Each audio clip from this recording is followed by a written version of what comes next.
ಸರ್ಕಾರಿ ನೌಕರರಿಗೆ ಹೊಸ ಪಿಂಚಣಿ ಅಂದರೆ ಏಕೀಕೃತ ಪಿಂಚಣಿ ಏಪ್ರಿಲ್ 1ರಿಂದ ಮಂಗಳವಾರದಿಂದ ಜಾರಿಯಾಗಲಿದೆ. ಪಿಂಚಣಿ ಪಡೆಯುವ ಎಲ್ಲ ನೌಕರರಿಗೂ ಇದು ಅನ್ವಯವಾಗಲಿದ್ದು, ಒಂದಷ್ಟು ನಿಯಮಗಳನ್ನು ಕೇಂದ್ರ ಸರ್ಕಾರ ತಿಳಿಸಿದೆ. ಯಾರಿಗೆ ಯಾವ ಪಿಂಚಣಿ ಜಾರಿ? ಈ ಹಿಂದೆ ನಿವೃತ್ತ ಹೊಂದಿದವರಿಗೂ ಏಕೀಕೃತ ಪಿಂಚಣಿಗೆ ಒಳಪಡುತ್ತಾರೆಯೇ? ಈ ಎಲ್ಲ ಮಾಹಿತಿ ಇಲ್ಲಿವೆ. ವಿಡಿಯೋ ಇಷ್ಟವಾದರೆ ಲೈಕ್ ಮಾಡಿ, ಶೇರ್ ಮಾಡಿ ಹಾಗೂ ಈ ಥರದ ಹೊಸ ಮಾಹಿತಿಗಳಿಗಾಗಿ ನಮ್ಮ ಚಾನಲನ್ನು ಸಬ್ಸ್ಕ್ರೈಬ್ ಮಾಡಿ ನಮ್ಮನ್ನು ಬೆಂಬಲಿಸಿ. ಕೇಂದ್ರ ಸರ್ಕಾರಿ ನೌಕರರಿಗೆ ಏಕೀಕೃತ ಪಿಂಚಣಿ ಯೋಜನೆ ಮಂಗಳವಾರದಿಂದ ಜಾರಿಯಾಗಿದೆ. UPS ಅನ್ನು ಕೇಂದ್ರ ಸರ್ಕಾರವು ರಾಷ್ಟ್ರೀಯ ಪಿಂಚಣಿ ವ್ಯವಸ್ಥೆಯ ಅಡಿಯಲ್ಲಿ ಒಂದು ಆಯ್ಕೆಯಾಗಿ ಪರಿಚಯಿಸಿದೆ. ಪಿಂಚಣಿ ನಿಧಿ ನಿಯಂತ್ರಣ ಮತ್ತು ಅಭಿವೃದ್ಧಿ ಪ್ರಾಧಿಕಾರ ಇತ್ತೀಚೆಗೆ UPS ಕಾರ್ಯಾಚರಣೆಗಾಗಿ ನಿಯಮಗಳನ್ನು ಪ್ರಕಟಿಸಿದೆ. ಈ ನಿಯಮಗಳು ಕೇಂದ್ರ ಸರ್ಕಾರಿ ನೌಕರರ 3 ಗುಂಪುಗಳಿಗೆ ಸಂಬಂಧಿಸಿವೆ.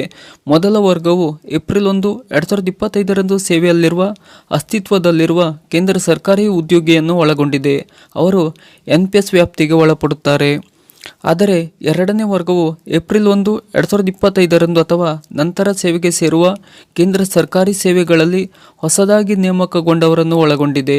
ಮೂರನೇ ವರ್ಗವು NPSನ ಭಾಗವಾಗಿದ್ದ ಮತ್ತು ಈ ತಿಂಗಳ 31ರಂದು ಅಥವಾ ಅದಕ್ಕೂ ಮೊದಲು ನಿವೃತ್ತರಾದ ಕೇಂದ್ರ ಸರ್ಕಾರಿ ನೌಕರರನ್ನು ಒಳಗೊಂಡಿದೆ. ನಿಯಮಿತ ನಿವೃತ್ತಿ ಅಥವಾ ಸ್ವಯಂ ಪ್ರೇರಿತ ನಿವೃತ್ತಿಯ ಮೂಲಕ UPSಗೆ ಅರ್ಹರಾಗಿರುತ್ತಾರೆ. ಸುಮಾರು 23 ಲಕ್ಷ ಕೇಂದ್ರ ಸರ್ಕಾರಿ ನೌಕರರು ಈ ಯೋಜನೆಯ ಪ್ರಯೋಜನ ಪಡೆಯುತ್ತಾರೆ ಎಂದು ಹೇಳಲಾಗಿದೆ.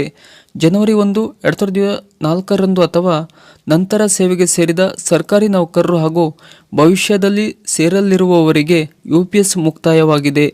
NPSನಿಂದ UPSಗೆ ಬದಲಾಯಿಸುವ ಆಯ್ಕೆಯೊಂದಿಗೆ ಇದು ಅಂತ್ಯವಾಗಿದೆ ಎಂದು ಹೇಳಲಾಗುತ್ತಿದೆ. ಕೇಂದ್ರ ಸರ್ಕಾರಿ ನೌಕರರಿಗೆ ಹೊಸ ಪಿಂಚಣಿ ಚೌಕಟ್ಟಿಗೆ ಸೇರಲು ಅರ್ಹ ಉದ್ಯೋಗಿಗಳು ಏಪ್ರಿಲ್ 1ರಿಂದ ಪ್ರೋಟೀನ್ CRA ಪೋರ್ಟಲ್ ಮೂಲಕ ತಮ್ಮ ದಾಖಲಾತಿ ಮತ್ತು ಕ್ಲೇಮ್ ಫಾರ್ಮ್ಗಳನ್ನು ಆನ್ಲೈನ್ನಲ್ಲಿ ಸಲ್ಲಿಸಬಹುದು. ಈ ಯೋಜನೆಯು 25 ವರ್ಷಗಳ ಕನಿಷ್ಠ ಅರ್ಹತಾ ಸೇವೆಗಾಗಿ ನಿವೃತ್ತಿಗೆ ಮೊದಲು ಕಳೆದ 12 ತಿಂಗಳುಗಳಲ್ಲಿ ಪಡೆದ ಸರಾಸರಿ ಮೂಲ ವೇತನದ 50% ಪಿಂಚಣಿಯನ್ನು ಖಚಿತಪಡಿಸುತ್ತದೆ.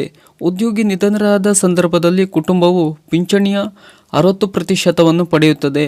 UPS ಯೋಜನೆ ಅಡಿಯಲ್ಲಿ ಕನಿಷ್ಠ 10 ವರ್ಷಗಳ ಸೇವೆಯ ನಂತರ ತಿಂಗಳಿಗೆ ಕನಿಷ್ಠ 10,000 ರೂಪಾಯಿಗಳ ಪಿಂಚಣಿಯನ್ನು ಸಹ ಖಾತರಿಪಡಿಸಲಾಗುತ್ತದೆ. ಇನ್ನು ಈ ಹೊಸ ಪಿಂಚಣಿಗೆ ಯಾರ್ಯಾರೆಲ್ಲ ಅರ್ಹರು ನೋಡುವುದಾದರೆ, ಈಗಾಗಲೇ ರಾಷ್ಟ್ರೀಯ ಪಿಂಚಣಿ ವ್ಯವಸ್ಥೆ ವ್ಯಾಪ್ತಿಗೆ ಬರುವವರಿಗೆ UPS ಅನ್ವಯ.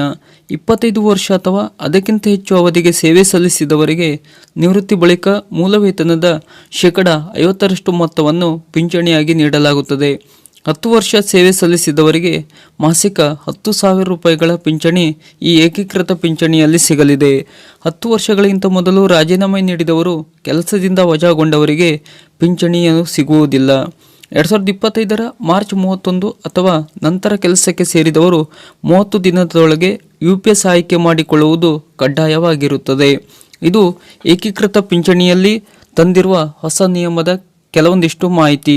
ಸರ್ಕಾರದ ಈ ಥರದ ಇನ್ನಷ್ಟು ಮಾಹಿತಿಗಳಿಗಾಗಿ ಹಾಗೂ ಪಿಂಚಣಿಗೆ ಸಂಬಂಧಪಟ್ಟ ಹೊಸ ಅಪ್ಡೇಟ್ನ ಮಾಹಿತಿಗಳಿಗಾಗಿ ನಮ್ಮ ಚಾನಲನ್ನು ಸಬ್ಸ್ಕ್ರೈಬ್ ಮಾಡಿ ನಮ್ಮನ್ನು ಬೆಂಬಲಿಸಿ. ನಮಸ್ಕಾರ.